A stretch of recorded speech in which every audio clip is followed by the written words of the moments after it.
ഒരു ചോദ്യം ചോദിക്കട്ടെ? ചോദിക്കൂ മകനെ. നല്ല മനുഷ്യർക്കും എന്തുകൊണ്ട് ദുഃഖം വരുന്നു? അവർ തെറ്റ് ചെയ്തില്ലല്ലോ.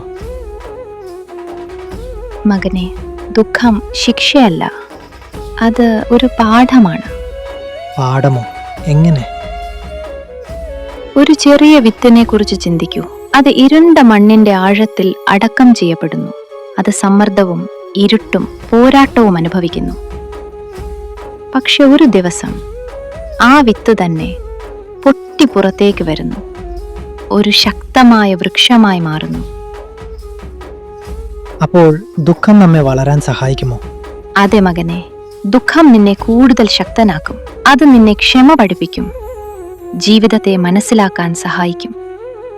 അപ്പോൾ ദുഃഖത്തെ ഞാൻ ഭയക്കേണ്ടതില്ലേ? ഒരിക്കലും വേണ്ട. എന്ത് സംഭവിച്ചാലും ഞാൻ എപ്പോഴും നിനക്കൊപ്പമുണ്ടാകും. ചിലപ്പോൾ ജീവിതം നമുക്ക് ദുഃഖം നൽകുന്നത് നമ്മെ തകർക്കാനല്ല, രൂപപ്പെടുത്താനാണ്. ഈ കഥ നിങ്ങളുടെ ഹൃദയത്തെ സ്പർശിച്ചെങ്കിൽ ലൈക്ക് ചെയ്യാനും ഷെയർ ചെയ്യാനും സബ്സ്ക്രൈബ് ചെയ്യാനും മറക്കരുത്.